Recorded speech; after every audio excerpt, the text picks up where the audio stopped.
আসসালামু আলাইকুম। আজকের গল্প বর্ণান্ধ, সত্যজিৎ রায়। দুষ্প্রাপ্য বইখানাকে বগলে গুজে পুরনো বইয়ের দোকানের ভ্যাপসা মলিন পরিবেশ থেকে আমি বাইরের রাস্তায় বেরিয়ে এলাম। আগস্ট মাস, বিষণ্ণ গুমোট সন্ধেগুলি যেন এই সময়ে একটা ভারী বোঝার মতো মানুষের বুকের ওপর চেপে বসে। কিন্তু বাড়ির পথে বেশ ফুর্তি নিয়েই হাঁটছিলাম আমি। আগের দিন আমার মনটা বেশ ভালো ছিল না। বুঝতে পারছিলাম যে ইতিমধ্যে সেই মনমরা ভাবটাও দিব্যি কেটে গেছে। কেনই বা কাটবে না, কপাল ভালো বলতে হবে। পুরনো বইয়ের দোকানে ঢুকে তাকের ধুলো ঝাড়তে ঝাড়তে একেবারে হঠাৎই এমন একটি রত্ন পেয়ে গেছি যার খোঁজ পেলে যে কোনো রসিক ব্যক্তির জিভ দিয়ে জল ঝরবে। রত্নটি আর কিছুই নয়, চীনের মৃৎশিল্প নিয়ে ফরাসি ভাষায় লেখা দুষ্প্রাপ্য একখানা গবেষণা গ্রন্থ। মোটা ছবিগুলো চমৎকার, তার উপর আবার বইখানা পেয়েও গেছি একেবারে জলের দরে। এসব বই যারা বেচে, কি বেচেছে তাও কি তারা জানে না? আপাতত এই বইয়ের মধ্যে যে হপ্তা দুয়েক ডুবে থাকা যাবে, এই কথাটা ভাবতে ভাবতেই রোজকার মতো আজও আমি পোস্ট অফিসের কাছে মোড় ফিরেছিলাম। কোনো কিছু ভাবতে ভাবতে যারা হাঁটে তাদের তো আর অন্য কোনো দিকে খেয়াল থাকে না, আমারও ছিল না। ফুটপাতে চোখ রেখেই হাঁটছিলাম না। তবে কিনা ষষ্ঠ ইন্দ্রিয় বলেও তো একটা ব্যাপার আছে, সেটা নিশ্চয়ই কাজ করছিল। তা নইলে আর মাথা নিচু করে হাঁটতে হাঁটতে হঠাৎ কেন চোখ তুলে তাকাবো? তাকিয়ে দেখলাম আমার থেকে কয়েক গজ আগে আর একটা লোক খুবই মন্থন গতিতে যেন পা টেনে টেনে হাঁটছে। আর একটু নজর করে দেখে মনে হলো লোকটা হয়তো একেবারে অচেনা নয়। ঝুঁকে পড়ে হাঁটার এই ভঙ্গিটাই আমি চিনি। আমার এক ঘনিষ্ঠ বন্ধুও ঠিক এভাবেই হাঁটত। কিন্তু সেই বন্ধুটির সঙ্গে তো বছর 10 হলো কোনো যোগাযোগই আমার নেই।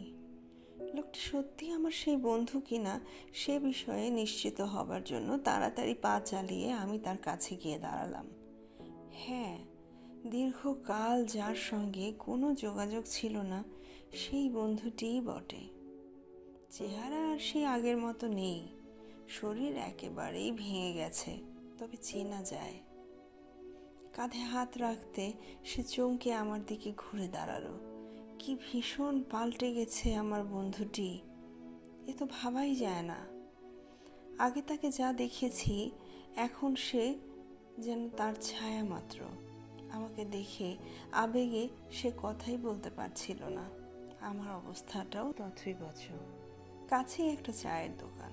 বন্ধুটিকে টেনে নিয়ে আমি সেই দোকানের মধ্যে ঢুকে পড়লাম। তারপর এমন একটা কোণা বেছে নিয়ে সেখানে গিয়ে বসলাম, যেখানে আলো তত জোরালো নয় আর পরিবেশটাও একটু নিরিবিলি।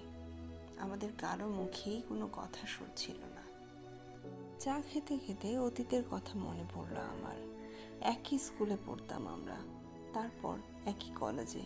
সেই সময়ে যে আমরা পরস্পরের খুব ঘনিষ্ঠ হয়ে উঠেছিলাম, তার কারণ আমরা দুজনেই ছিলাম শিল্পপ্রেমিক। যখন আমরা কলেজের ছাত্র, তখনই দেখতাম যে ক্যানভাসের ওপরে রঙের তুলি বোলাতে বোলাতে কত অনায়াসে সে একটার পর একটা আশ্চর্য ছবি তৈরি করে ফেলত। আমি ছিলাম তার সমালোচক, নির্ভীক নিরপেক্ষ সমালোচক। আমার পক্ষে যতটা সম্ভব খুঁটিয়ে খুঁটিয়ে তার ছবিগুলোকে দেখতাম আমি। তারপর যা মনে হতো খোলাখুলি বলতাম। রঙের ব্যাপারে তার দক্ষতা ছিল অসাধারণ। মনে হতো সে যেন রঙের জাদুকর। পুরো ব্যাপারটা কি দাঁড়াবে সেসব গ্রাহ্যের মধ্যে না এনেই এমন নির্লিপ্ত অথচ নিশ্চিন্ত ভঙ্গিতে সে ক্যানভাসের ওপর রং ছড়িয়ে দিত যে আমি অবাক হয়ে দেখতাম। অথচ প্রতিটি ক্ষেত্রে তার পুরো কাজটাও হতো অসাধারণ। এবং এই কিন্তুটা খুবই তাৎপর্যপূর্ণ। একালের তাবৎ প্রগতিশীল তরুণ বুদ্ধিজীবীদের মতো সেও ছিল বামপন্থী। আর শিল্পের ক্ষেত্রে বামপন্থী হওয়ার যে পরিণাম, তার বেলাতেও তার কোনো ব্যতিক্রম হয়নি। এখানে তখন আয়েশি রক্ষণশীলরাই তো দলে ভারী, তাদের কাছে সে একেবারে অচ্ছুত হয়ে গেল। এটা কোনো আশ্চর্য ব্যাপার নয়, এরকম যে হবে তা তো জানাই ছিল।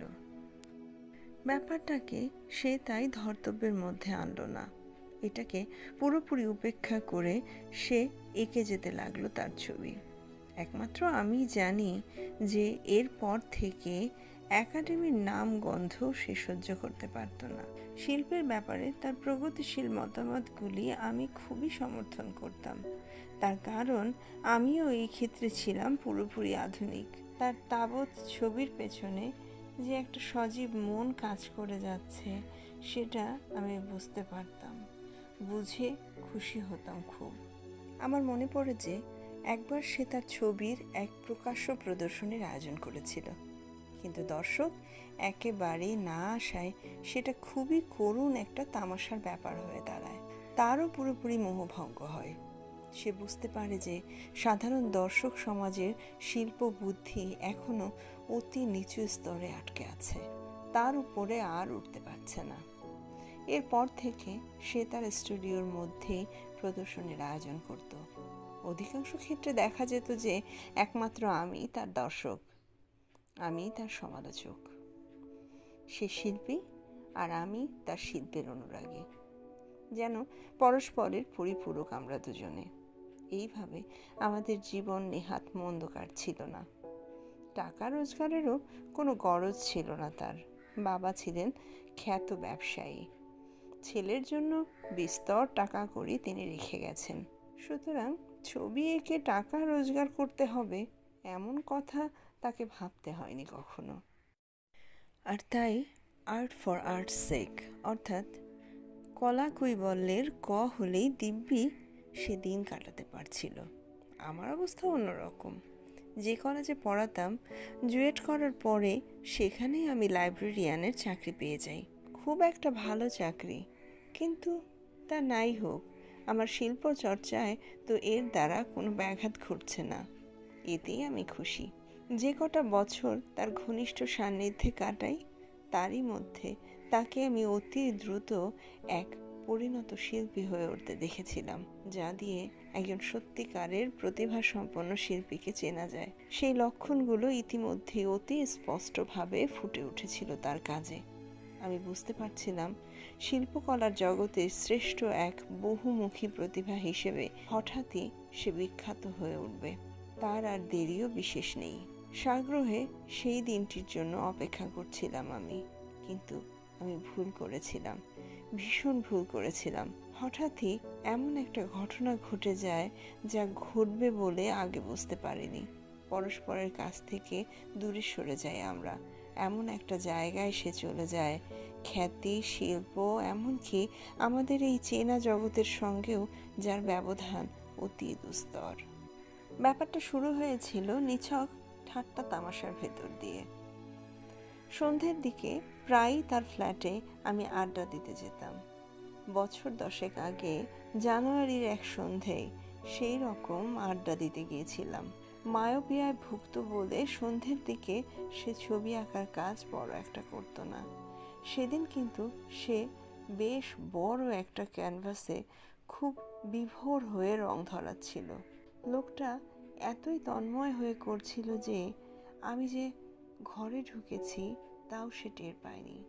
কৌতূহলী হয়ে আমি ইজেলটাকে দেখব বলে তার পেছনে গিয়ে দাঁড়াই। ক্যানভাসে যা তাকে আঁকতে দেখি তাতে আমার কৌতূহল আরও বেড়ে গেল। পৃথুলা, লাস্যময়ী একটি নারী মূর্তি। এমনভাবে আমার বন্ধুটি তাকে এঁকে চলেছে যে রেনোয়ার ছবির কথা মনে পড়ে যায়। মনে হচ্ছিল সে যেন তার সমস্ত কামনা ওই ছবির মধ্যে উজাড় করে দিচ্ছে। গলাটাকে খাঁকড়ে নিয়ে জিজ্ঞেস করি, ছবিতে যাকে লীলায়িত ভঙ্গিমায় দেখা যাচ্ছে তিনি কে? এ কি তার কল্পনার নারী নাকি বাস্তব? আমার দিকে চোখ ফিরিয়ে সে হাসল, ইঙ্গিতপূর্ণ হাসি। কথা বলে যা। বোঝানো যেত ওই হাসি থেকে তার চেয়ে অনেক বেশি বুঝে নেওয়া গেল। একটু চাপাচাপি করতেই বেরিয়ে পড়ল আসল কথাটা। আমার বন্ধুটি যে প্রেমে পড়তে পারে আগে তা ভাবিনি। না ভাবাটা ভুল হয়েছিল। মহিলাটিকে প্রথমবার দেখেই সে যে চলে গিয়েছিল সেটা বোঝা গেল। এও বুঝলাম যে নিজেকে সামলে নেবার কোনো চেষ্টাই সে করেনি, ফলে তাকে একটু হাবুডুবু খেতে হচ্ছে। সবটা শুনে প্রথমে বেশ মজাই লেগেছিল আমার। তাকে সে কথা বললামও। আসলে কখনো আমি ঠিক বিশ্বাস করে উঠতে পারছিলাম না যে ছেলে ধরাই যেমন মেয়ের স্বভাব। আমার এই বন্ধুটি শেষ পর্যন্ত তাদেরই একজনের খপ্পরে পড়তে পারে। কিন্তু তাই ঘটে গেল। আসলে যা ঘটল তা আরও অনেক বেশি মারাত্মক। সত্যি বলতে কি, ব্যাপারটা যে এতখানি গড়াবে তা আমি ভাবতে পারিনি। সপ্তাহখানেক বাদে আমার বন্ধুটির কাছ থেকে একখানা চিঠি পাই। তাড়াহুড়ো করে লেখা চিঠি। তাতে সে জানাচ্ছে যে আগের দিন তাদের বিয়ে হয়ে গেছে, এখন তারা চলে যাচ্ছে অখ্যাত এক দ্বীপে। তবে সেখান থেকে সে আমাকে চিঠি লিখবে। সেসব চিঠিপত্র কখনো পাইনি। তার বদলে হঠাৎই একদিন এমন একটা খবর আমার চোখে পড়ে যে আমি চমকে যাই। মৃত্যুর খবর। বন্ধু পত্নী মারা গেছেন। সাঁতার কাটতে গিয়ে তিনি মারা যান। খবর পড়ে ভাবতে থাকি যে আমার বন্ধুটি এখন কি করছে, কি হলো তার। ভেবে ভেবে কুল পাই না। এই একটা বদ্ধমূল বিশ্বাস আমার ছিল যে সুবুদ্ধির উদয় হলেই সে আবার ফিরে আসবে। কিন্তু বছরের পর বছর যায়, সে আর ফেরে না। আমিও ফের শিল্প নিয়ে পড়াশোনা করতে লেগে যাই। তবে কিনা একেবারেই একা একা। এতদিন বাদে সেই মানুষটি আবার ঘরে ফিরেছে, বিষণ্ণ, গম্ভীর, শীর্ণ একটি মানুষ। এ যেন সেই মানুষ নয়, তার প্রতিমূর্তি। স্ত্রীকে সে এত যে গভীরভাবে ভালোবাসত, তার মৃত্যুতে যে সে এত শোকাবহভাবে পাল্টাতে পারে তা তো আমি ভাবতেও পারিনি। বন্ধুটি তার চায়ের পেয়ালায় চুমুক দিচ্ছে, আর আমি তাকে দেখছি। আগে সে কত উজ্জ্বল, কত প্রাণবন্ত ছিল, আর আজ সেই উজ্জ্বলতা, সেই টকবগে ফুর্তির ভাবটাকে কে যেন তার গভীর থেকে নিংড়ে বার করে দিয়েছে। বন্ধুটির বয়স তো 35-এর বেশি হবে না, অথচ তাকে দেখাচ্ছে যেন এমন এক পৌরের মতো যার শরীর স্বাস্থ্য একেবারে ভেঙে গেছে।